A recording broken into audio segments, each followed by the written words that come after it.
Kalau tadi kita bicara pluralisme hukum Islam di Indonesia gitu ya, bahwa hukum Islam itu menjadi salah satu pilihan hukum, bahwa perbedaan itu ada, bahwa ada bisa di negara di Islam tuh seperti contohnya di Aceh itu bisa ada dua sistem hukum gitu ya, artinya hukum Islam dijunjung tegak di sana. Ada juga kita akan bicara hubungan hukum Islam dengan hukum adat. Apa sih hubungannya hukum Islam dengan hukum adat? Ini ada 5 teori ya.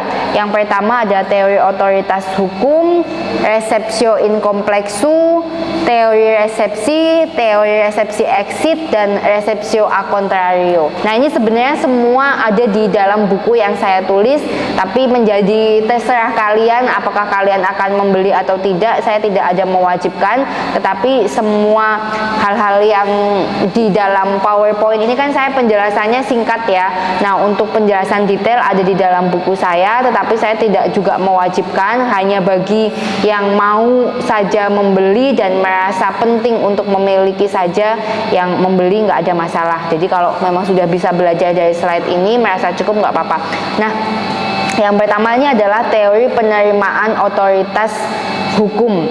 Nah, teori ini dalam bukunya The Modern Terms of Islam, ini dibilang bahwa ketika orang Islam itu mengaku sebagai orang Islam, maka ia menerima otoritas hukum Islam untuk dirinya, gitu ya.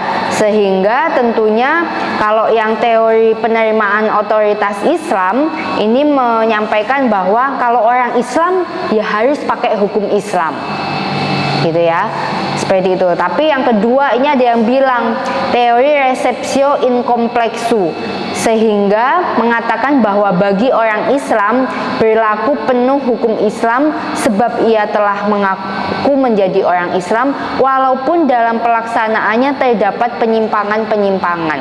Jadi kalau yang otoritas hukum Islam nih pure, harus Islam banget, harus sesuai Islam. Tapi kalau receptio in complexu ya lakuin aja sesuai hukum Islam. Kalaupun ada kesalahan-kesalahan nggak ada masalah, karena kembali lagi wallahu alam bisawab, kita sebagai manusia hanya melakukan yang terbaik, selebihnya itu udah bukan urusan kita. Seperti itu ya pendapat Vandenberg. Ada lagi teori resepsi, ini disampaikan oleh Snoeck-Horgenje. Ini pasti kalau teman-teman yang belajar hukum adat ini udah kenal banget Snoeck-Horgenje ya, dan Van Vollenhoven. Dia bilang bahwa bagi rakyat pribumi pada dasarnya berlaku hukum adat.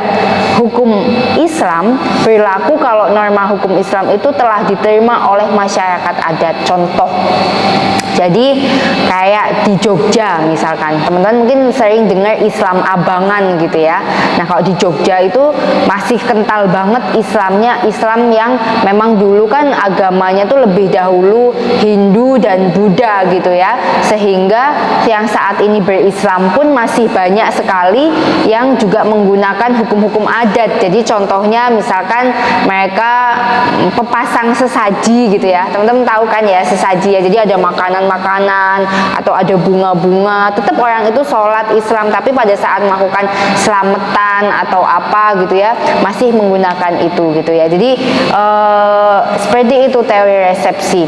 Kemudian ada resepsi exit. Dia bilang bahwa setelah Indonesia merdeka, ada proklamasi, ada undang-undang dasar gitu ya, dia berkata bahwa apapun boleh asal tidak bertentangan. Jadi berislam boleh, mau berislam model seperti apa, contohnya maksudnya ada aliran NU, Muhammadiyah, mungkin ada yang bilang Wahabilah, LDII lah atau apapun, mereka semua mengatakan untuk resepsi exit boleh sepanjang tidak bertentangan dengan hukum positif yang ada di Indonesia. Dan ada yang kelima adalah teori resepsi a contrario. Nah, ini Sayuti Tholib ya, kalau teman-teman yang punya buku hukum Islam itu karangan Sayuti Tholib, dia bilang bahwa prinsipnya yang pertama, bagi orang Islam berlaku hukum Islam. Hal tersebut sesuai dengan keyakinan dan cita-cita. Kemudian hukum adat berlaku bagi orang Islam kalau tidak bertentangan dengan agama Islam. Jadi boleh ada hukum adat yang dalam penerapannya itu sesuai dengan Islam, tapi yang tidak bertentangan. Contohnya tadi kan kita memahami kalau di dalam agama Islam itu tidak, dosa yang paling besar itu adalah musyrik, kan gitu ya, atau mengakui Tuhan yang lain daripada Allah gitu ya. Nah, misalkan tadi contoh dalam melakukan ibadah gitu ya, kalau untuk yang teori nomor 1 dia nggak boleh tuh orang masih pasang sesaji, tetapi kalau di teori receptio a contrario, karena ada culture, ada budaya yang juga kita nggak bisa menjudge orang gitu, jadi selama tidak bertentangan dengan undang-undang dasar ya dibiarkan. Nggak juga kemudian Islam abangan tuh ditangkep-tangkepin polisi misalkan, kan gitu, enggak ya. Jadi ini maksudnya dari 5 teori ini kita bisa belajar bahwa hukum Islam itu jelas ada dan eksis gitu ya, tetapi penerapannya mau berislam yang seperti apa itu menjadi pilihan teman-teman gitu ya. Kayak contoh menggunakan hijab itu wajib bagi yang beragama Islam, kan gitu ya. Bahkan telah diatur di Al-Quran, panjangkan hijabmu gitu kan, bahwa aurat juga yang boleh terlihat hanyalah muka dan telapak tangan misal gitu ya, tapi kalian boleh lihat saya juga misalkan gitu kan. Ya itu menjadi pilihan bagi saya. Misal saya belum menggunakan hijab yang syar'i, meskipun dalam hukum Islam itu jelas bahwa yang benar adalah hijab yang syar'i, yang kelihatan hanya telapak tangan, bahkan ada juga yang menggunakan niqab dan menutup juga telapak tangannya gitu ya. Nah, tapi bagaimana kemudian penerapannya pada masing-masing orang itu menjadi pilihan masing-masing orang sepanjang tidak bertentangan dengan hukum positif gitu ya. Jadi teman-teman memahami konsep pluralisme hukum dan hukum adat yang ada di Indonesia. Nah itu ya, seperti juga kewarisan, bahwa waris Islam harusnya kalau orang Islam dengan waris Islam dan Bu, iya, tetapi kalau ada yang memilih dengan hukum adat itu pun boleh. Contohnya orang Jawa gitu ya, orang Jawa Islam, kalau di dalam Islam 2:1, laki-laki mendapat bagian yang lebih banyak 2 kali dibanding perempuan, karena laki-laki dianggap mereka punya kewajiban menafkahi keluarga, memberi nafkahnya kepada keluarga, sedangkan perempuan dimuliakan karena perempuan mendapatkan nafkah dari suami. Kalau istri kemudian kerja boleh nggak? Boleh dengan izin suami, kan gitu ya. Nah sehingga, tapi mau pembagian warisnya dengan hukum Jawa, dengan adat Jawa boleh nggak? Boleh gitu. Bahkan ada yang ketiga yang tidak tercatat di sini, yaitu hukum rasa. Contoh, saya punya saudara-saudara 2 adik saya misalkan.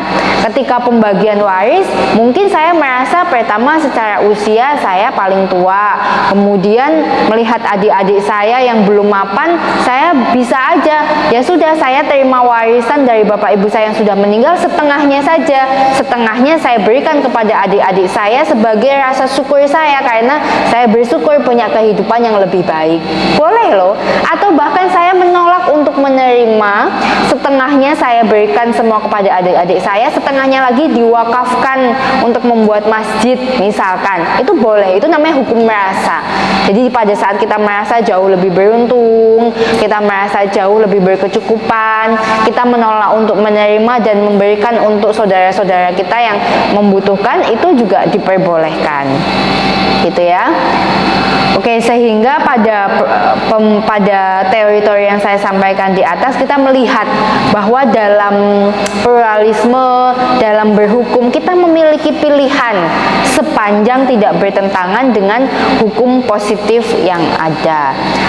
Oke, quotes-nya adalah agak jauh ya. Belajar mengalah sampai tak seorang pun yang bisa mengalahkanmu.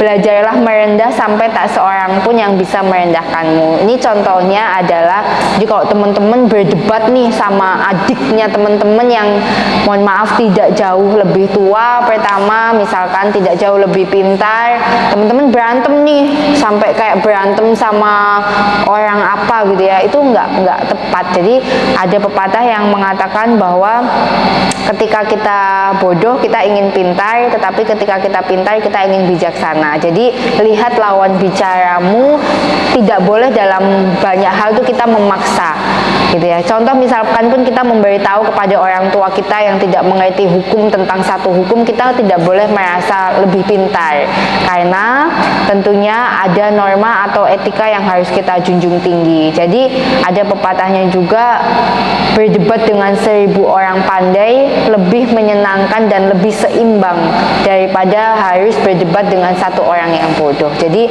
tidak harus dalam semua hal kita merasa paling pintar dan berdebat, tetapi tentu ada norma-norma baik itu kesopanan, etika dan lain-lain yang harus dijunjung tinggi, dan mungkin untuk sama-sama saling menghormati juga gitu ya, karena di dalam Islam juga ada dimana kita harus menghormati guru kita gitu ya, bahwa di sini saya ingin menerapkan kedisiplinan sehingga apapun alasannya bahwa jadwal kita adalah 8.30, jadi next time saya berharap teman-teman bisa menghormati saya sebagai dosen ya. Jadi ya kalau telat jangan telat-telat banget lah, karena kalau telat juga kalian yang rugi gitu ya, karena tugas saya mengajar itu tidak untuk membuat teman-teman pintar, sekali lagi pintar tidak pintarnya itu kembali ke teman-teman, tetapi proses mental teman-teman berproses untuk jadi lebih baik, untuk jadi lebih disiplin, itu jauh lebih penting bagi saya.